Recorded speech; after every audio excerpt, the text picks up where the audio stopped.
Alright, welcome back, and it's another exciting day with the Angry Ice Cube. That's me, by the way. Alright, so here we are with Burak, Man of Mystery. I put that mask on him when I made him, and I said I was not going to take it off, and I haven't. I don't remember what he looks like. I could take it off right now and remind myself, but I don't want to, because he's Burak, Man of Mystery. So, as promised, this is Thalumbra, and this is the quest. The Guide's Guide to Thalumbra.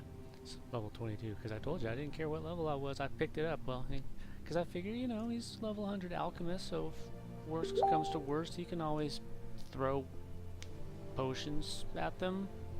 You know, I don't know. Anyhow, you gotta visit all these spots. Here's the first part, Stone Heart Yards. This is where you zone in from the Tinkered place.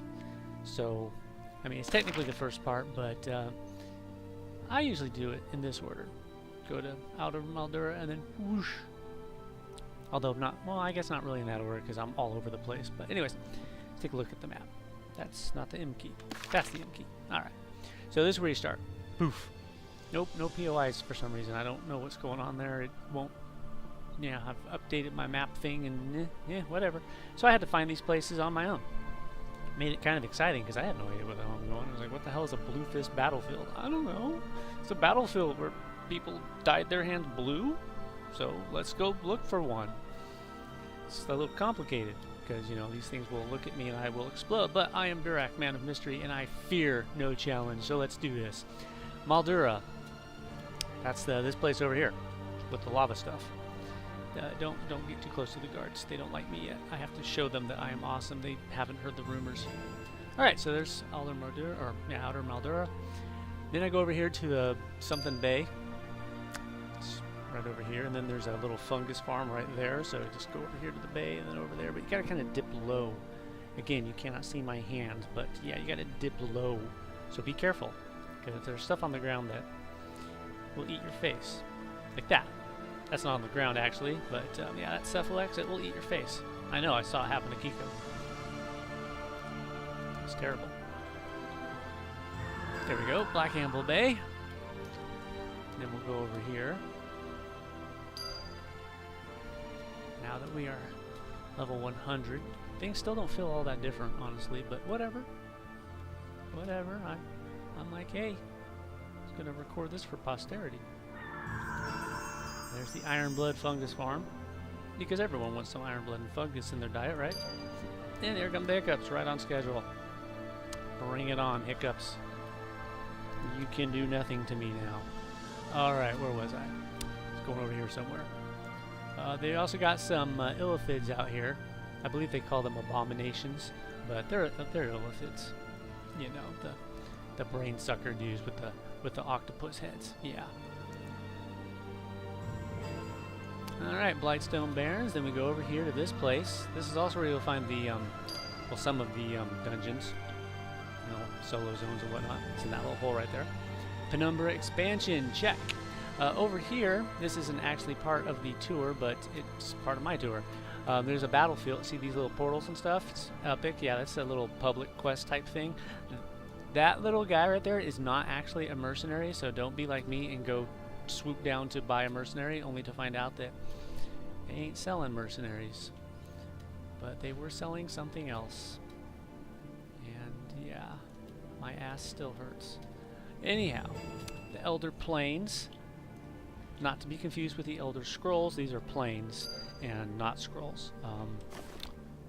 I should have some scrolls somewhere on here. I don't see scrolls exactly, but I see some books. Those are kind of like scrolls in a way, but they're rectangular.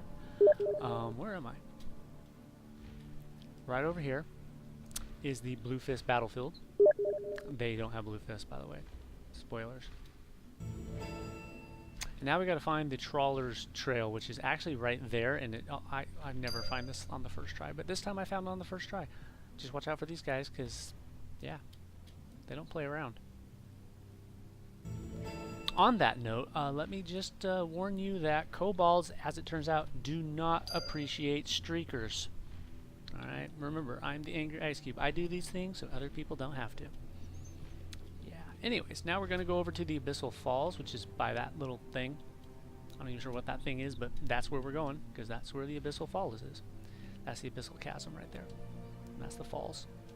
They're called the falls because you keep going and you fall. The falls. See? Makes sense. Who would have thought? Alright, pretty soon we're going to be meeting the Glau Fae. They're like the Fae, only they're the Glau Fae. They're pretty cool. They're like the guardians of the lost and forgotten gods. Alright, we gotta watch out for these guys. Remember these guys? Yeah. They didn't ruin Tal's day, but they did ruin someone's day the other night, actually, when that stupid reminder window popped up and I couldn't see the thing that was right there in front of me. I thought about sending Daybreak a happy little note saying, yeah, guys, not the best way to convince me to subscribe. Thought we were going to have some more people coming back, and I was like, hey, I'll have a reason to, but no, they didn't come back. Alright, so now we're at the Luminous Step, and we gotta go find the Savage Spires, which, as you know, is that thing right there.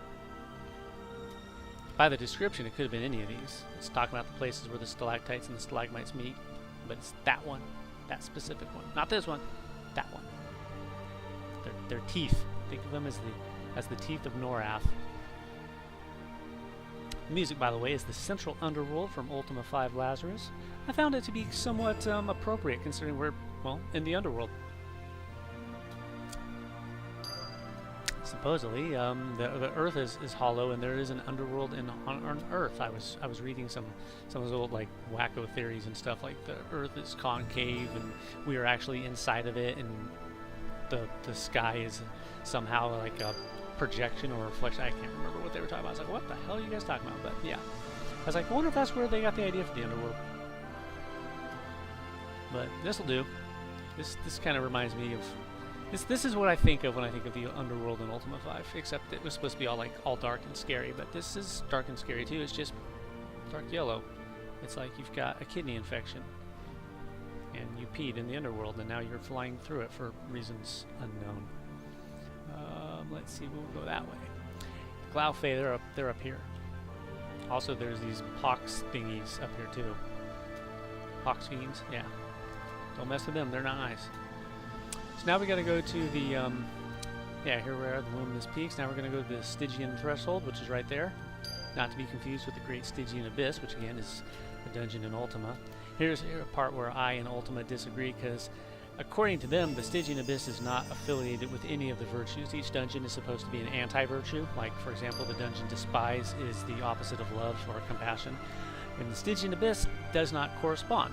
I disagree with that. I think the Stygian Abyss is the opposite of spirituality. They say that Hithloth is the opposite of spirituality. Behold, I gained an alternate advancement point. Hey look, there's a Glau Fae. That's the last spot right there, Corpse Cauldron. Yeah, Corpse Cauldron Lake. But we'll take a quick stop over here to say hi. Hi! Let's zoom in. How you doing there, Glau Fae? See? It's a Glau Fae. They got stuff on them. They're like larvae that turned into things. They're obviously not flower based. Oh, look, there we are. See, we get a facade of the Dalgar skeleton or the Nimlin skeleton. These are like gnome dudes. Let's see if I can. No, you can't view that in the dressing room. Well, I have to pick one. Well, we'll go Dalgar. Yeah. And that is the end of our tour. Like I said, it starts here, and then you go down to Maldura, and then you go whoosh all over the place, and then you end it here. Or, I mean, you can do it in any order. That's just the one that works for me. Go here. Well, actually, because that's the Stygian Threshold. That's Corpse Lake, and the Glau Fae are all around here, and Maldura is over here. That's where the Nimlins and the Dalgar hang out. They're like the Dalgar are kind of like the deep dwarves. Can't remember what D&D calls them. They have a name for them, and the gnomes are like they have a name for them too, and I can't remember that either. Wow, complete blank. But anyways, it's like the deep gnomes and the deep dwarves, but they're not total assholes. And then we got icky monsters like pox fiends and brain suckers and mushroom men, but we have those on the surface too. No big deal. And of course, we got Clockworks in there because it just wouldn't be Norath without Clockworks. So yeah. I was saying something. Oh yeah, I was talking about Hithloth. According to numerous unofficial sources, Hithloth is supposed to be a made-up word that is like supposed to be high sloth. But when I was young, when I first started playing Ultima, this is back when I was like 9 or 10 years old, I looked up Hithloth, and the only definition I've ever found of Hithloth, and I only found one, was that it was arrogance that leads to your death through your actions. Like, for example, when the only example I could think of that would, well, it's kind of, I'm not going to call it common knowledge, but it's, it's kind of like pop culture reference, would be like in the Lord of the Rings when Saruman found the Palantir, and even though they hadn't accounted for all of them, he felt that I'm such a badass that it doesn't matter. I can look in this thing if I want, and it won't corrupt me. And that's exactly what ended up happening. Is Saruman was corrupted by Sauron because Sauron actually had a Palantir himself, and it eventually led to his death. That's an example of Hithloth, which means that Hithloth, the dungeon, is the opposite of humility, because it's, pride so deep that it drives you to actions that lead to your own death. So yeah, that's where Ultima we like completely diverge. I'm like, no. And to be honest, a lot of the names and terms in Ultima are religious, but Gary didn't actually know what they meant. He just heard them and thought they sounded cool, like Exodus. Exodus is one of the triads of evil. It's also, the Exodus with Moses and all that. He had no idea about that. He just thought it sounded cool, so he named a big demon computer after Exodus. And later on, he found out what it meant. He's like, oh, but still a cool sounding name. I said, yeah, I guess that was kind of cool sounding. So there you have that. So yeah, that was this tour. This is Thalumbra. Terrors of Thalumbra, the expansion. It's underground, and that's where Maldura is. I guess it's an ancient city of some sort. But yeah, so next time, who knows where we'll be. I know where Burak will be. He'll be in that mask. Yeah, he's cool. In case you're wondering what that funky thing is, that's the Brilliant Shawl. What's it called? The Blessed Coldane Prayer Shawl. It's blessed by Brel. You gotta do some. It's kind of a well, no, kind of about it. It is a craftsman, not epic, but it's kind of like that. One of the epic artifacts of the crafting thing. I mean, at level 80, you get the Solstice Earring. That's your first crafter's ethic. And there's others, and this is the one from Destiny of Elias. Gives you all sorts of cool stuff. What to do? You have a chance to cast Blessing of Brel, which is you don't use your components, which is awesome when you're using rares and stuff because you keep them. Actually, I had 2 of those in a row when I was making some of that special